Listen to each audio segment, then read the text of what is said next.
If we go to the book of First Kings, chapter 3, let's go to verse 2. People were still sacrificing on the high places because there was no house built for the name of the Lord until those days. Now Solomon loved the Lord, walking in the statutes of his father David, except that he was sacrificing and burning incense on the high places. And the king went to Gibeon to sacrifice there because there was a great high place. Solomon offered 1,000 burnt offerings on that altar. In Gibeon, the Lord appeared to Solomon in a dream at night, and God said, "Ask what you wish me to give to you." Then Solomon said, "You have shown great faithfulness to your servant David, my father, according as he has walked before you in truth, righteousness, and uprightness of heart toward you.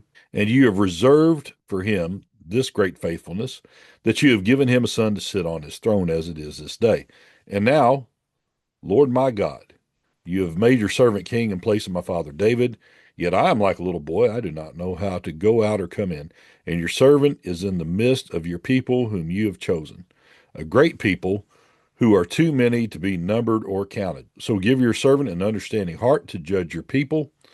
King James says a hearing heart to discern between good and evil. For who is capable of judging this great people of yours? Now it was pleasing in the sight of the Lord that Solomon had asked this thing.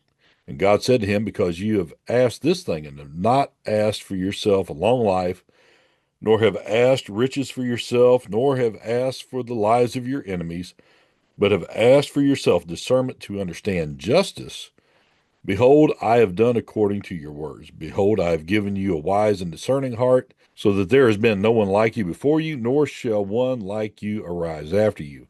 I have also given you what you have not asked, both riches and honor, so that there will not be any among the kings like you all your days. And if you walk in my ways, keeping my statutes and commandments, as your father David walked, then I will prolong your days. Then Solomon awoke, and behold, it was a dream, and he came to Jerusalem and stood before the ark of the covenant of the Lord, and offered burnt offerings and made peace offerings, and held a feast for his servants. Now, one other thing, I'm not going to read it because this is a short.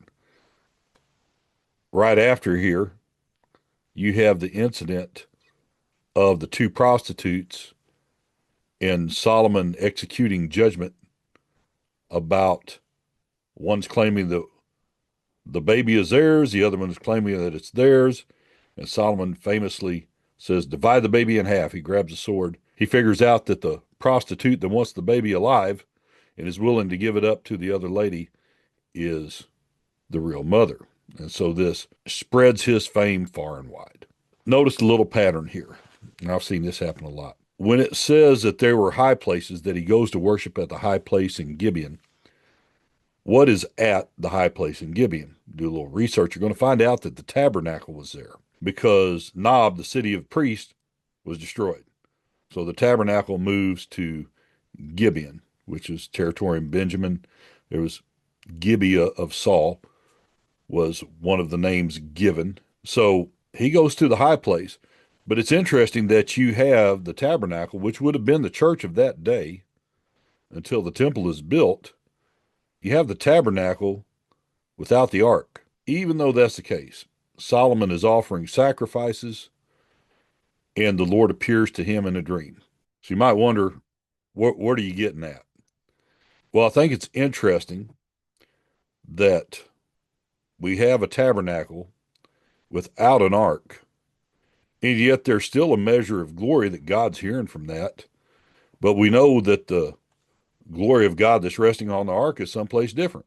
It's been there ever since the ark was lost during the days of Eli the priest, when Samuel was just a boy, never really made an effort to return it to the tabernacle, although Saul wants to go get it one time in battle. But you have what is the equivalent here of a church without the glory. And yet people are still worshiping. Even Solomon goes up to worship at this high place and burn incense. This is your duty. The Lord is gracious enough to where he hears and he even answers in this place. What happens next, though? Solomon goes to where the glory is.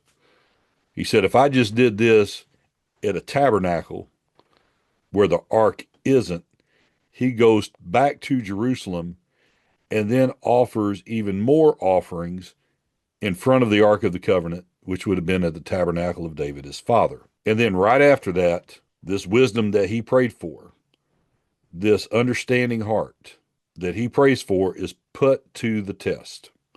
And he passes the test, and then he starts to really walk in what he's prayed for. So I just want to bring out this pattern here. He does something publicly. It would be the equivalent of going to church, and you have this experience, and you're offering your worship up, and then you have this experience with the Lord. With Solomon, it was in a dream. But then he says, now I got to go to where the glory is. He worships in front of the ark and holds a feast for his servants in celebration. And then he has to go through the test. And this reminds me of, I can see a little bit of the experience that Bones and I went through, because really what drew us was the Lord himself.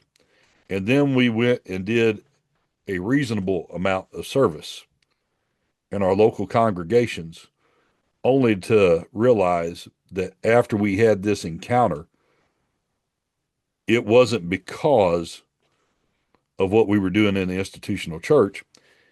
The Lord actually drew us out so he could get us alone. That was that Ark of the Covenant moment. That was when a lot of you get stripped away.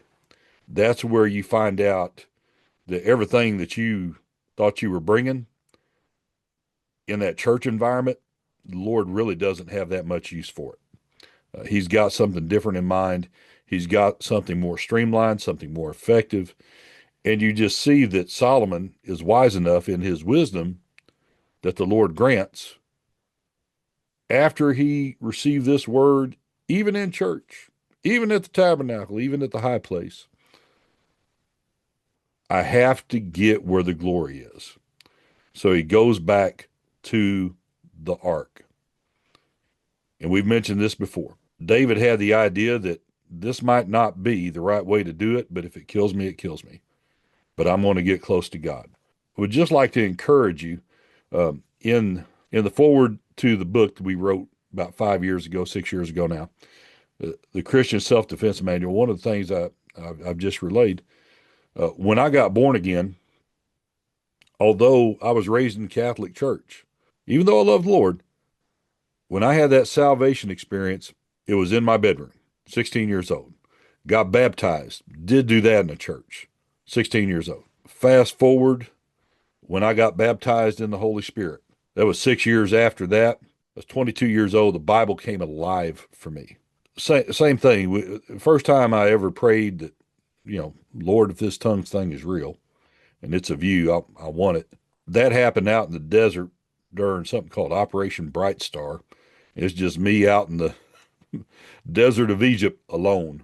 All I'm saying is something we've been saying all along. Don't limit your experience with Jesus Christ to the church environment. Sure, do your reasonable service. Go up there, participate, especially if God's called you into a place. You better help out. You better go. You better be obedient. But that is not the same as getting alone with God in a very intimate way. And then also, as he let the desires of his heart be known, he had to get alone with God. And then there's the testing. You also see the same pattern here with Jesus. He's in the multitudes. He gets baptized by John. And then he has to go into the wilderness. He experienced the temptation, the test right there. After that, he is walking in the glory of God. He's walking in that power. So realize there is a separation. I'm telling you this not as a matter of doctrine, but as a matter of experience, that you're going to have a moment where you have an encounter with God in the congregation, and then it's going to cause you to get alone with God. You're going to have the answer to the prayer, but because the prayer is answered, God's going to get you alone, and you're going to get an encounter with his glory, and then it's going to be tested, and then after the test, you're going to find that you will start walking in exactly what you prayed for and exactly what he said. WOFOYO.